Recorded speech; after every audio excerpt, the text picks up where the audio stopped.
Descubrir. Crear. Aprender. Participar. Televisión más internet. www.encuentro.gov.ar.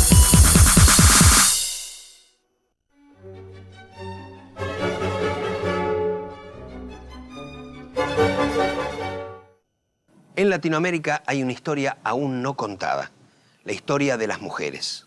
¿Por qué fue silenciada, olvidada o minimizada en los relatos durante siglos? Conocer la experiencia de las mujeres en Latinoamérica no solo permite entender que la desigualdad que aún persiste es fruto de un largo proceso, también es descubrir una rica experiencia histórica. Hoy recorreremos la historia que nunca nos contaron, la de las mujeres en Latinoamérica.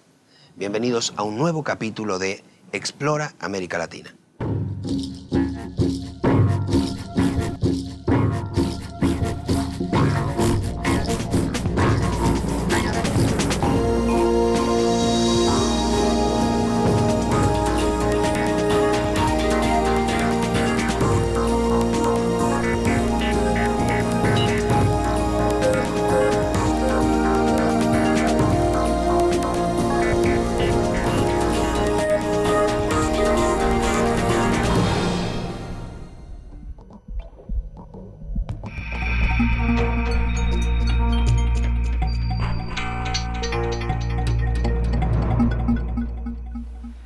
Durante siglos, la historia fue contada por hombres y las mujeres en Latinoamérica fueron absolutamente olvidadas en los relatos.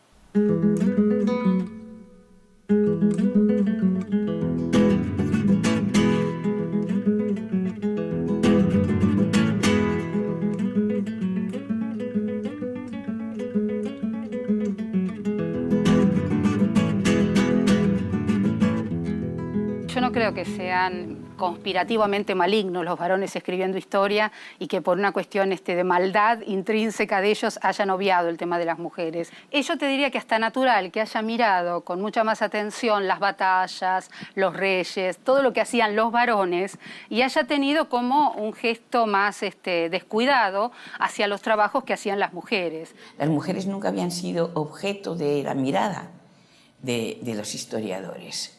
Y cuando lo eran, se trataba de una reina, se trataba de un amante de algún rey. Yo me imagino que la centralidad, la explicación, estuvo precisamente en todas aquellas cosas que hacían los varones y que quizás lo femenino está, pero siempre lo tenés que como buscar lateralmente, tangencialmente, algún comentario, algo que te diga de que estuvieron mujeres, por ejemplo, en las batallas o en las decisiones. Cuando yo estudié historia en la escuela, las mujeres que aparecían en la historia eran la mamá de Sarmiento y la hija de San Martín. No es que las mujeres no hubieran participado, sino que los historiadores nunca se preocuparon de mirarlas a ellas como sujetos históricos.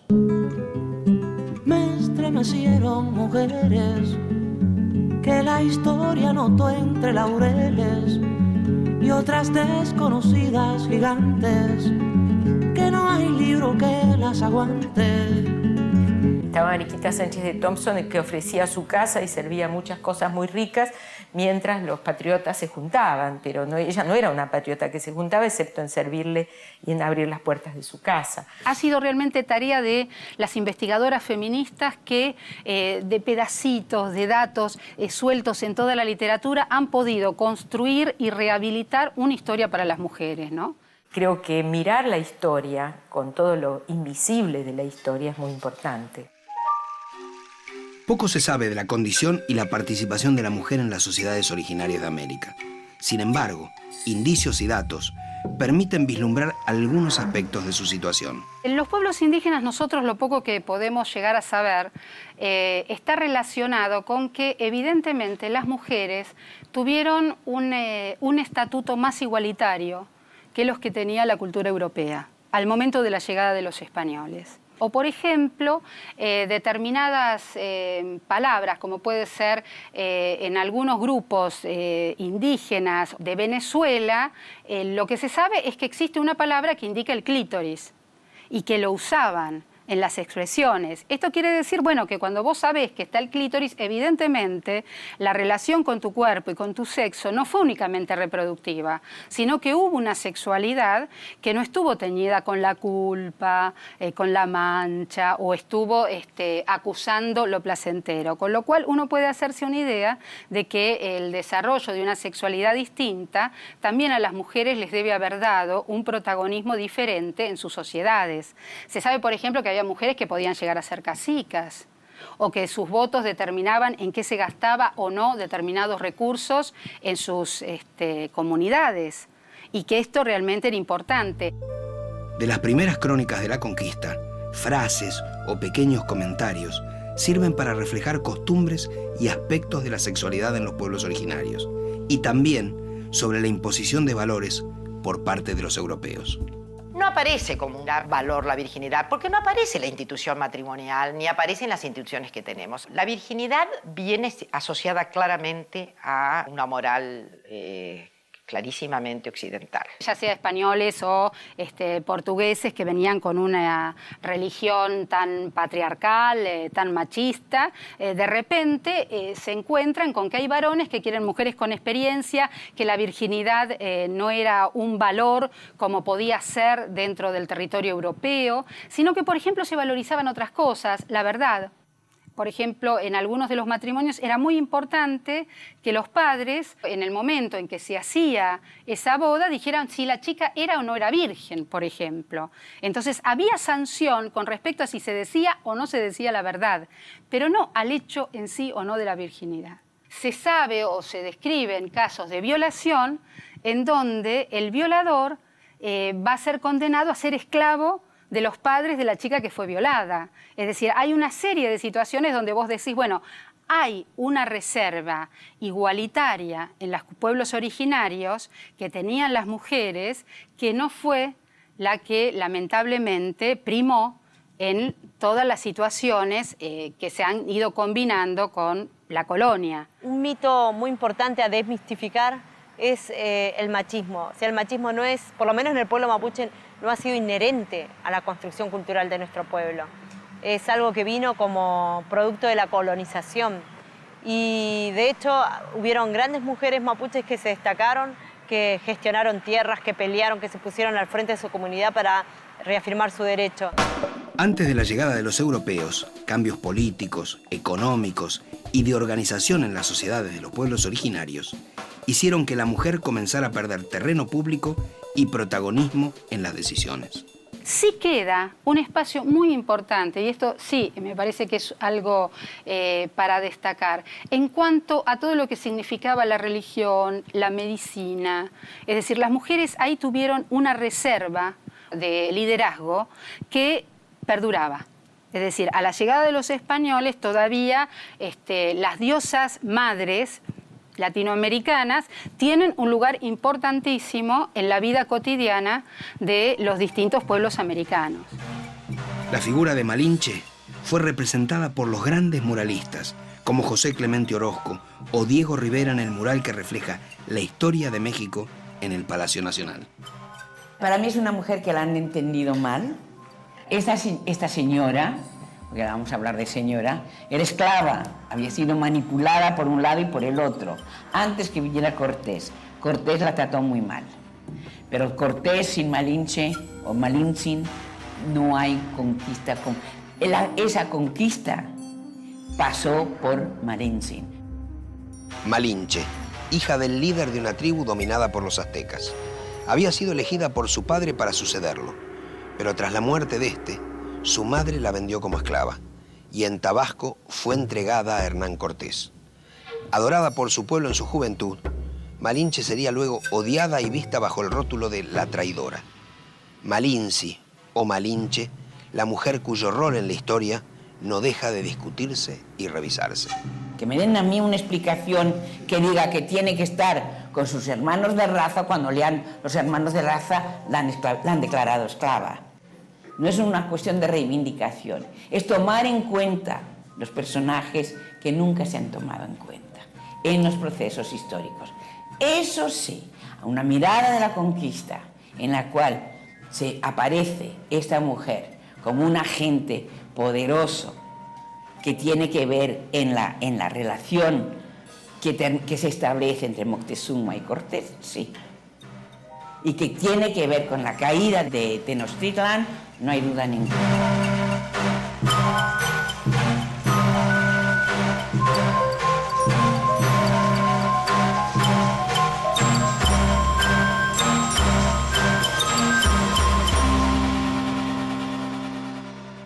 El papel de la mujer durante la colonia estuvo signado por la mezcla entre los procesos que venían dándose en América y la violencia con la que españoles y portugueses impusieron sus leyes y sus costumbres.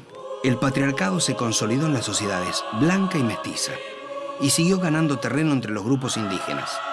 También se extendieron toda una serie de valores. Y que obviamente el papel de la Iglesia Católica aquí es central y fundamental, de la misma manera que en la colonia van a ser valores fundamentales los casamientos y los enlaces que efectivamente no signifiquen máculas en las misturas de la sangre. Los peninsulares van a venir y van a contraer matrimonio con una mujer blanca, sí, va a ser un matrimonio monógamo. La estirpe o el linaje que tenga que ver con esa unión va a ser la que va a heredar, la que va a tener acceso a todos los privilegios. Pero en la vida práctica las cosas se pasaban de otra manera. Es decir, había, primero porque los conquistadores y luego los colonizadores avanzaron sexualmente sobre las mujeres. El abuso o cobrarte determinados favores hacia las mujeres indias era una cosa que la hacían los encomenderos, que incluso durante mucho tiempo parte del clero que vino al territorio americano se amancebaba con las indígenas. Primero, porque hubo toda una discusión en la iglesia de si eran seres humanos o no los indios.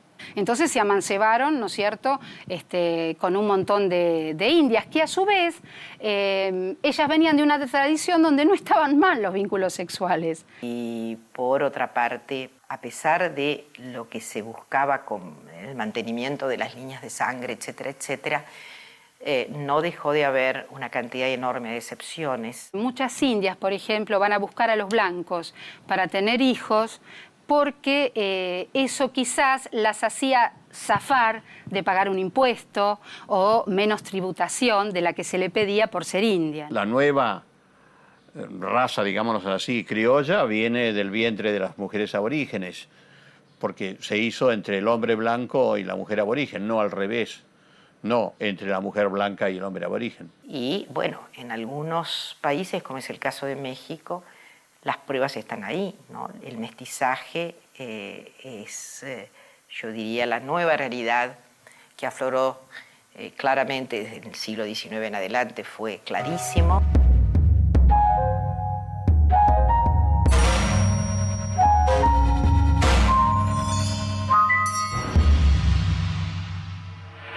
Durante la colonia se introducen desde el África los esclavos y las esclavas negras. Y es interesante la forma de lucha de las mujeres para evitar tener hijos que nacerían también condenados a la esclavitud. Y que se sabe, por ejemplo, cuando Inglaterra impone, ¿no es cierto?, toda una prohibición con respecto a la venta de esclavos y tanto en Brasil como en Estados Unidos se quieren hacer criaderos de esclavos, la resistencia estuvo con las negras. Las negras abortaban. Por más que, digamos, había una serie de cuestiones que se decía, bueno, que la que se embarazaba iba a trabajar menos tiempo. Sin embargo, las africanas hicieron una resistencia realmente ejemplar. Ahí nosotros cuando tenemos que estudiar la experiencia de las mujeres blancas, la experiencia de las mujeres indias, la experiencia de las mujeres negras, la experiencia de las mestizas, es decir, América Latina fue un mapa cromático. Había cosas que se hacían por el color que vos tenías.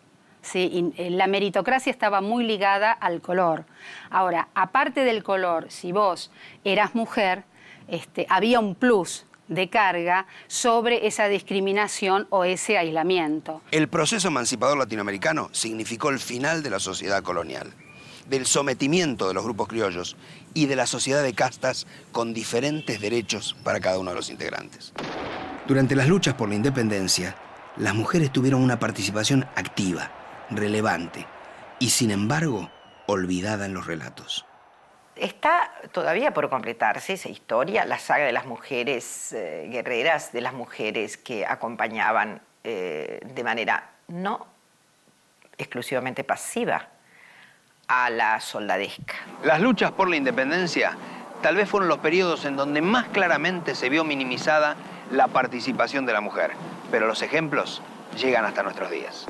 En México, mujeres anónimas tuvieron una importante participación en los hechos más trascendentes de su historia. Una participación muchas veces denostada o silenciada.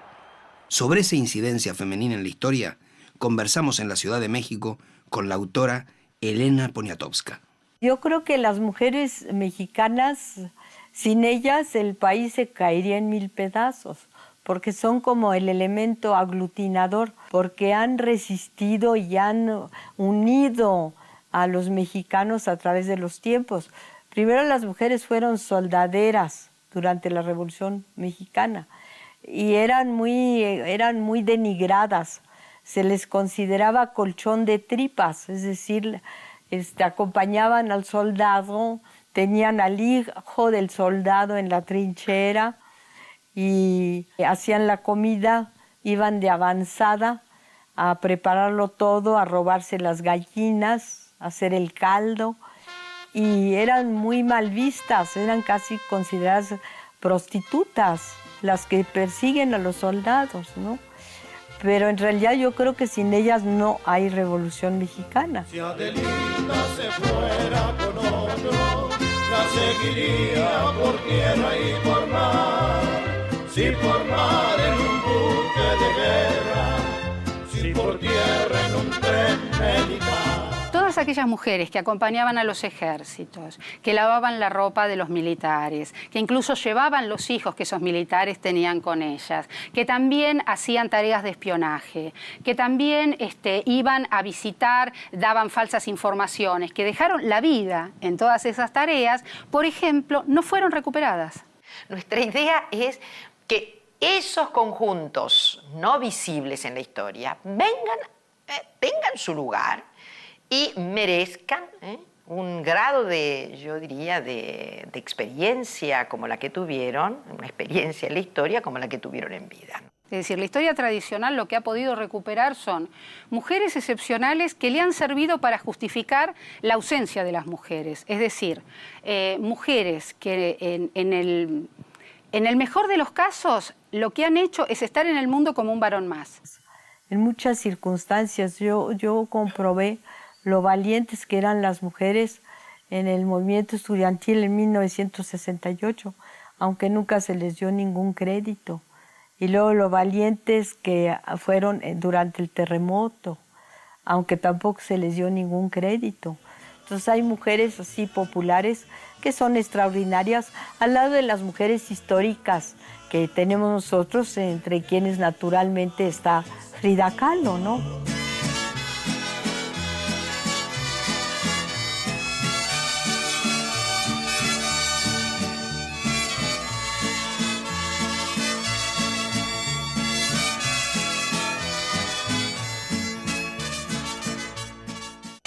Estamos en la casa de Frida Kahlo, la Casa Azul, hoy su museo, la casa en donde el artista nació, pasó gran parte de su vida y también murió.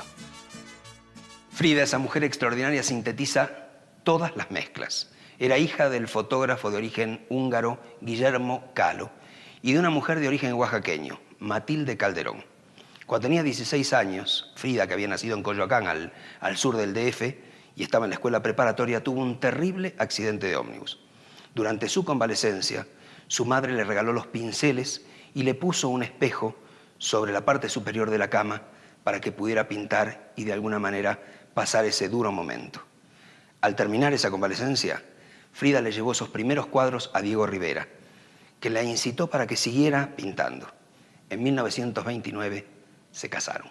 Fue una mujer que a lo largo de su vida y por ese espantoso accidente en el autobús que fue atravesada por un pasamanos, por un fierro, y que fue aterradora su vida, sufrió a lo largo de su vida 37 operaciones, en la última le cortaron una pierna. Sin embargo, pues es una mujer que es realmente muy extraordinaria, es la que dijo: pies, ¿para qué los quiero si tengo alas para volar?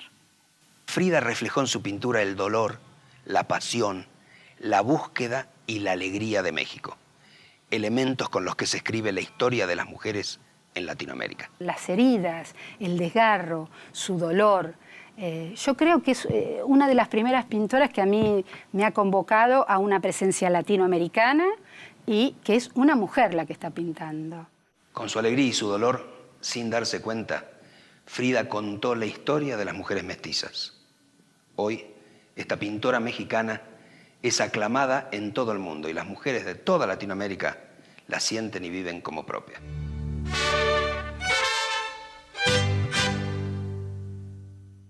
Las mujeres equiparadas a los menores o a las personas que no pueden valerse por sí mismas. A esa condición redujeron a la mujer las leyes de las repúblicas liberales en la segunda mitad del siglo XIX. Porque los hombres nos habían dicho, habían escrito las leyes que nos hacían lelas, porque no podíamos votar, no podíamos firmar documentos, no podíamos ir a trabajar sin el permiso del marido. Y el sueldo había que darlo al marido aún en las clases pobres, por ejemplo, donde las mujeres tenían que ir a trabajar, tenían que ir a trabajar con el permiso del marido, fíjate tú. Nos cuesta entender que la realidad latinoamericana, cuando nosotros pensamos en sus mujeres, tenemos que pensar mujeres que estaban prácticamente peleando con los indios, con los peones, con las que las dejaban sus maridos, mujeres que estaban siempre con un rifle, mujeres realmente aguerridas y temibles, e incluso las que ya están entrando en la formación de los procesos de estados nacionales, por ejemplo, Mariquita Sánchez de Thompson, uno cuando ve las discusiones que tuvo con Sarmiento, uno realmente se sorprende porque dice, bueno, pero estas mujeres tenían un carácter, eran bravísimas. Yo a veces pido lo que debe haber significado para estas mujeres, con esta fuerza, un Estado que prácticamente las somete y las deja como si fueran discapacitadas, en el sentido de que siempre van a tener que tener un varón al lado para hacer cualquier cosa. En el primer cuarto del siglo XX, la mujer comenzó a obtener los primeros logros de sus derechos políticos. Parte de esa historia comenzó a escribirla una ecuatoriana, Matilde Hidalgo. Cuando en su país la mujer solo podía cursar la escuela primaria, consiguió ser admitida en un colegio secundario. Luego se convierte en la primera médica de Ecuador y, teniendo en cuenta que la Constitución no prohibía el voto femenino, intenta empadronarse. Le niegan el derecho, pero su pedido se somete a un ministro. Un mes más tarde se aprueba explícitamente el voto femenino.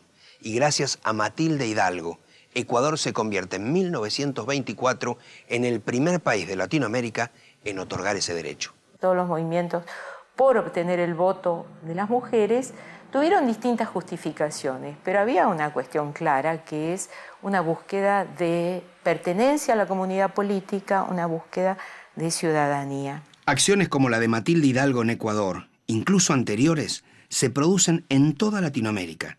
Pero a veces el resultado es una reforma para negar explícitamente el voto femenino. En Argentina es notable la lucha de Julieta Lanteri, que tal vez le haya costado la vida.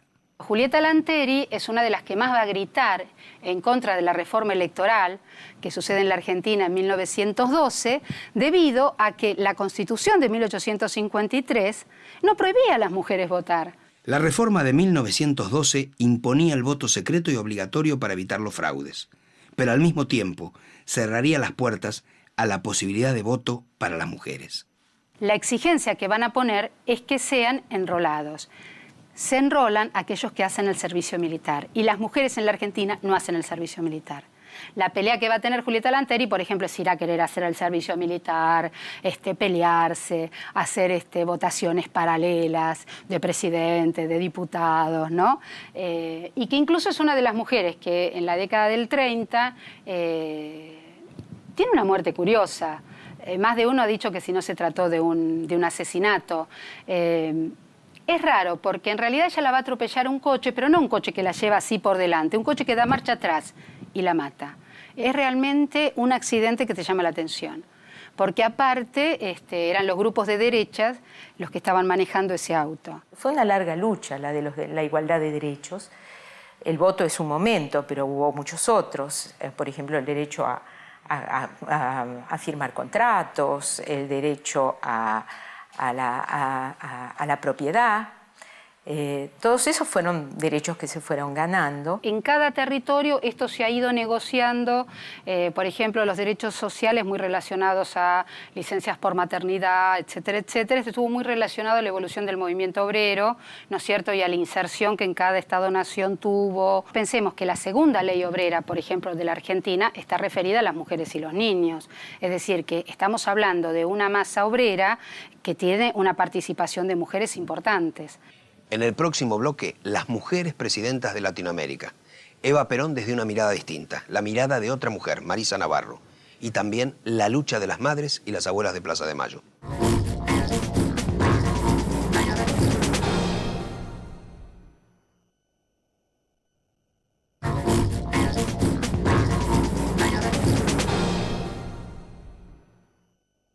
Asociada a la política, es la mujer latinoamericana más reconocida en el mundo, aunque curiosamente nunca desempeñó un cargo público. Eva Duarte, Eva Perón, Evita. Lo que sí es muy importante lo que ha hecho ella es que ella legitimó la participación de las mujeres en la política a través de un partido político. Se deben haber dado cuenta los dos, y ella seguramente en algún momento, que al incorporar a las mujeres al proceso político ampliaba la base de votantes de Perón, doblaba la base de votantes de Perón. Y ella organizó, por lo tanto, un partido que le respondiera fielmente y que estuviera dispuesto a hacer todo lo que había que hacer en las próximas elecciones. Mujeres de mi patria, recibo en este instante de manos del gobierno de la nación la ley que consagra nuestros derechos cívicos. Y consiguió absolutamente lo que quería, porque las mujeres votaron por más cantidad que los hombres por Perón. La organización, la Fundación Evita, presentarse y pedirle colchones o ir a la fábrica de Mumú y pedir caramelos o hacer... Esas cosas las pudo hacer Eva. Es decir, tiene una práctica que realmente habilitó un poder en las mujeres que hasta ese momento en la Argentina no se había visto en la mujer de un presidente. Ella verdaderamente fue la que dijo, no, tiene que haber mujeres en el Parlamento, cosa que no hay en ningún otro país, como las hubo en la Argentina en 1952, 53, 54, hasta el 55, hay más mujeres en el Parlamento argentino que en ningún otro parlamento. Y ella hizo no solamente participar, elegir, sino también ser elegida. Eso es de una modernidad impresionante para nosotras. El hecho es que eso la hace feminista de ninguna manera. Porque si bien les cambió la vida políticamente, ella no pensó en cuáles eran los problemas verdaderos de las mujeres. Ella era peronista y no la sacas de ahí. Ella lo que veía era lo que podía contribuir a la reelección de Perón. Ahora, es cierto que el discurso de Eva Perón es un discurso muy conservador, todo es en nombre del general, todo se lo debe al general, y que eso a determinadas pensadoras feministas en la Argentina siempre les hace un ruido que no se lo perdonan. Yo creo que la figura de Eva fue lo suficientemente inteligente como para darse cuenta hasta qué punto una sociedad está preparada para escuchar una cosa y no otra, y que precisamente diciendo lo que los demás querían escuchar, ella pudo hacer todo lo que los demás no querían que ella hiciera.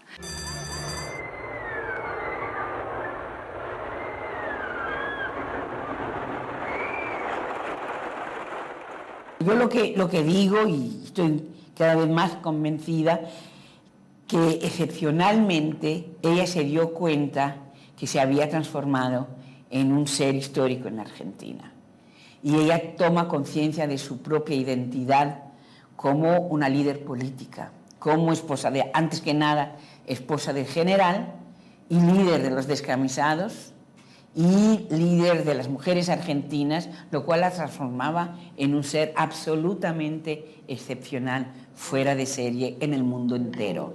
Ella lo sabe, sobre todo, por ejemplo, en la renunciación, en el renunciamiento y en los últimos discursos. Ella sabe quién es. Yo no quise ni quiero nada para mí. Mi gloria es la bandera de mi pueblo. Y aunque dejen el camino girones de mi vida, yo sé que ustedes recogerán mi nombre y lo llevarán como bandera a la victoria. Y le duele morirse, le duele profundamente morirse, pero sabe lo que ha hecho, y entonces tiene un orgullo y aumenta su amor por Perón porque se lo reconoce a él. Es muy bonito verdaderamente. El 17 de octubre de 1951, enferma, debilitada, sostenida por Perón, Evita habló al pueblo en una de sus últimas apariciones públicas. Fue en esta plaza, la misma que 25 años después sería escenario de la lucha de otras mujeres, las madres y las abuelas de Plaza de Mayo, buscando a sus hijos secuestrados durante la dictadura o a sus nietos, muchos nacidos durante el cautiverio de sus madres. Gustavo se lo llevan el 15 de abril y después del 30, después cuando empieza Mayo, me entero por un cuñado que en la Plaza de Mayo se habían empezado a reunir unas madres que también buscaban a sus hijos.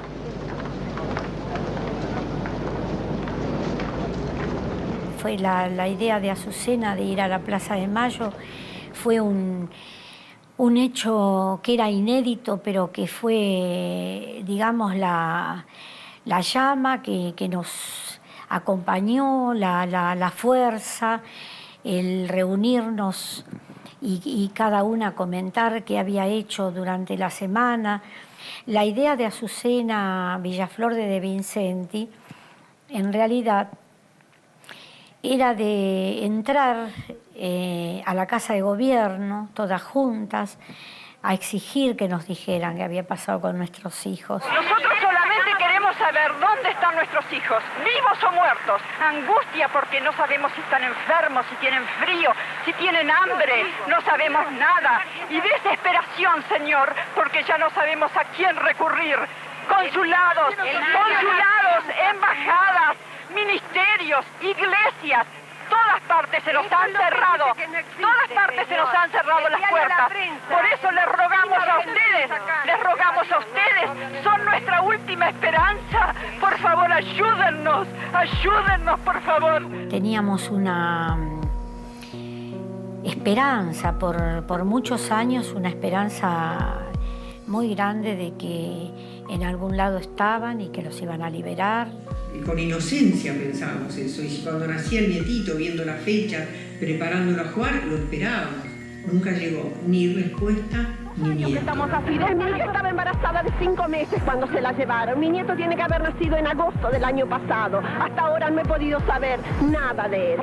De ser muchas, la mayoría, amas de casa, que no estábamos acostumbradas a estar a la madrugada por las calles, de salir de la mañana a la noche, dejar la casa, dejar todo. Yo personalmente era directora de una escuela primaria. Me jubilé para buscar a mi hija y criar a mi nieto. A mí me entregaron una hija muerta y el nieto nunca.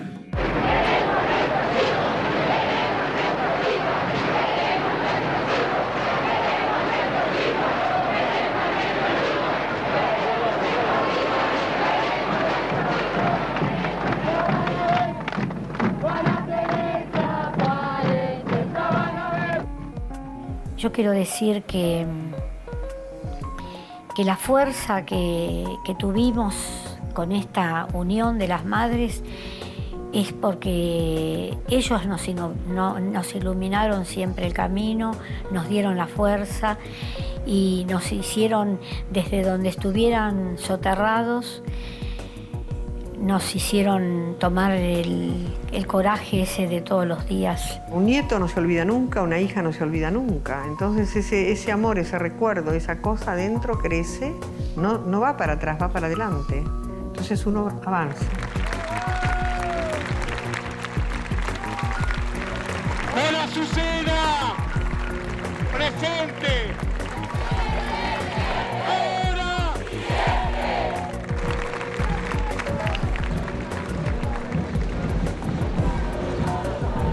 Conquistas legales, derechos civiles, sociales. En el siglo XX, la mujer luchó y recorrió gran parte del camino hacia la igualdad. Pero antes de hablar sobre los logros que restan, ¿cómo se ve hoy la mujer en Latinoamérica? ¿Se siente discriminada? ¿Cree tener las mismas oportunidades que el hombre? La condición femenina es secundaria aún, gravemente secundaria. Su falta de representación, su falta de legitimidad, la discrecionalidad que hay con las mujeres en el trabajo, la mengua de oportunidades cuando se trata de puestos que tienen una carga misógina tremenda. Bueno, todo eso prueba que nuestra sociedad es indemocrática respecto de los sexos.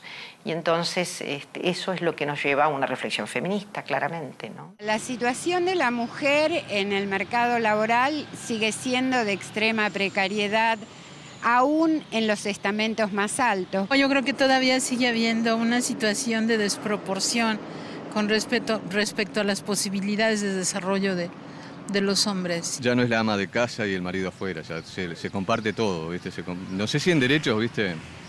No sé. Todavía existe mucho machismo y la mujer sigue estando en un nivel más bajo que el hombre. Eu acho que a mulher tem que ter direitos iguais. El papel que ha jugado la mujer en la historia, en todo el mundo, realmente, bueno, ha sido menospreciado, incluso por nosotras mismas, ¿no? Un campo de lucha es el campo de las conquistas legales. Ahí yo diría que hay bastante hecho, queda mucho por hacer. Y ahí hay una contra básica que no es el machismo social, sino que es la Iglesia Católica. En todo el campo de los derechos reproductivos, ni que hablar de la despenalización del aborto. Entonces, en esos campos, ahí hay como mucho por avanzar. Yo creo que es el sistema que no deja que crezca y que tenga que dedicarse a cuidarle a los hijos mientras también ella quiera trabajar. Pues la mujer está volviendo madre y padre a la vez porque sus hombres están yendo a trabajar a otro lado. Así y todo, yo soy una feminista comprometida desde un lugar de optimismo, porque pienso que las mujeres estamos organizando una revolución absolutamente atípica e inédita. Yo cuando veo a la Iglesia que tiene que hablar de género o veo los partidos políticos que tienen que incluir en sus agendas cuestiones ecológicas, yo digo, acá hay una revolución. Hay que empezar a verla. Hay cosas que todavía hacen como mucha diferencia. Falta de igualdad salarial, preconceito, estamos más marginadas. Falta, pero creo que se ha equiparado mucho. Mulher para presidente nunca teve, né? Acho que a gente poderia chegar lá. Se a gente se unisse, poxa, não sobraria para ninguém. Sem dúvida alguma. A mulher no Brasil... Bem, em primeiro lugar, ela é discriminada porque ela é mulher. Esse é o primeiro ponto. Por ser mulher, ela já ganha menos 30%. A não ser naqueles casos de concursos. Agora, se ela é uma mulher diplomada e bem educada, ela tem algumas chances a mais. Algumas. Agora, por exemplo, a mulher negra. Essa é a que mais sofre. Porque normalmente, quer dizer, de regra, ela é uma mulher analfabeta. Entendeu? Agora, essa é a que mais sofre a pressão social. Essa tem os piores trabalhos, ela só vai encontrar trabalho na área de empregos domésticos, até pela baixa qualificação dela. En América Latina, 5 mujeres asumieron la presidencia de un país. En Argentina, María Estela Martínez, en 1974, al morir su marido, el general Perón. Fue depuesta por el golpe militar del 76. En Bolivia, Lidia Gayler asumió interinamente en el 79 y también fue derrocada. Luego 3 mujeres llegaron a la presidencia por la vía electoral. En Nicaragua, Violeta Chamorro en 1990, en Panamá, Mireya Moscoso en 1999 y tal vez el caso más notable, el de Michelle Bachelet en Chile en el 2006.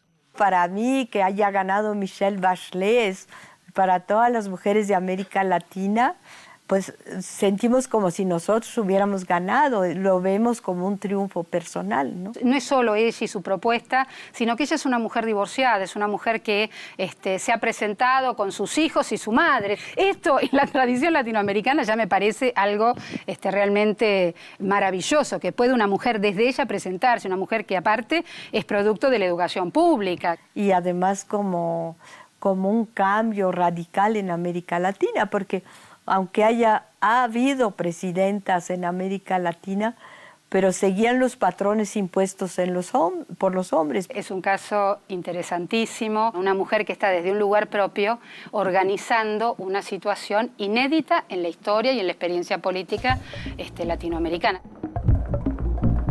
En Guatemala tenemos 331 municipios. De esos 331 municipios, solo hay una alcaldesa.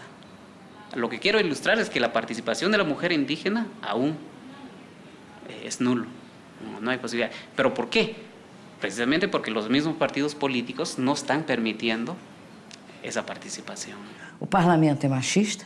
Na vida política, nós mulheres somos menos de 9%.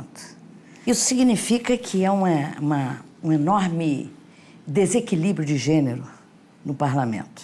Porque nós somos, no Brasil, em termos de participação da mulher, o mesmo que é Bangladesh, que tem 9% de mulheres no parlamento. Você desenvolve a mulher, você desenvolve mais rapidamente o país. Isso está provado. A mulher educada, ela educa os seus. Yo hice primero, segundo, primer grado superior y después segundo, que era lo que en ese momento existía, ¿no? Después mi mamá se enfermó y yo abandoné la escuela. No pude hacer más. Después que había cumplido 50 años, terminé la primaria, pero a la distancia. En la provincia de Misiones, en un pequeño poblado a poco más de 100 kilómetros de la ciudad de Posadas, buscamos a Irondina Correa. Tiene 54 años, es madre de 7 hijos y dueña de una historia que merece ser contada.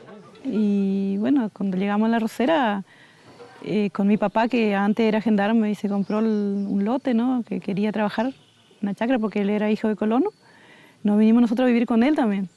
Irondina, como millones de campesinas en Latinoamérica, trabajó desde la infancia en las duras tareas del campo. Y pasados sus 50 años, a pesar de las dificultades económicas, logró desarrollar un valioso emprendimiento, especialmente para las mujeres de su comunidad. Nosotros, la gente de acá son gente minifundista, muy humilde. Y llegó un momento que uno ya no alcanzaba casi lo que se estaba haciendo y había que hacer algo. Entonces empecé a invitar a la mujer, a las vecinas. Y algunos maridos decían que las mujeres estaban queriendo cambiar y que querían mandar. Y bueno, pero muchos abandonaron por eso. Pero yo seguí adelante y primero se habló de hacer pollo, hacer lechón o huerta, y al final se optó por el queso. Conseguir un crédito, los animales, maquinaria, capacitación. El grupo de mujeres fue sorteando todos los obstáculos y hoy el proyecto es la fuente de trabajo que su propulsora soñó desde el inicio. Una iniciativa que terminó incluyendo a los hombres que la habían resistido al comienzo.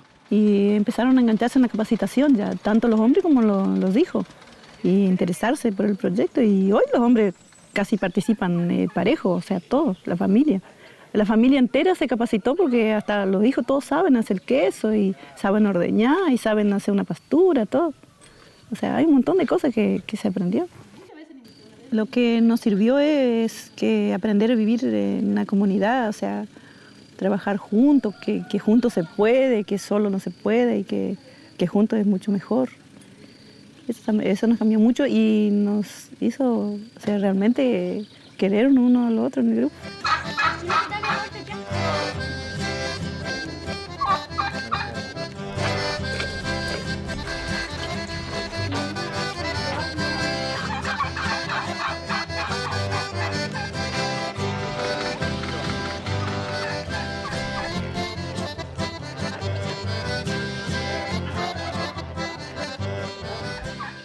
Yo pienso hacer la secundaria todavía a distancia. Vamos a ver. Si Dios me ayuda, quiero hacer.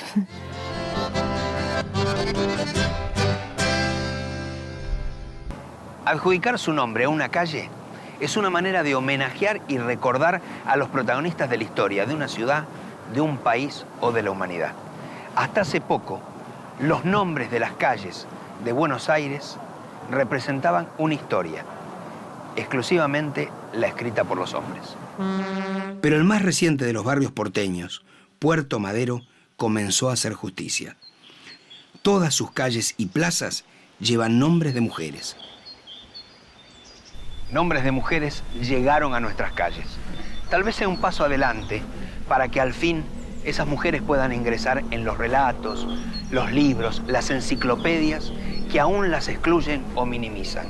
Para que esa historia escrita por mujeres, para que esa mitad de la historia silenciada, por fin pueda ser escuchada y leída.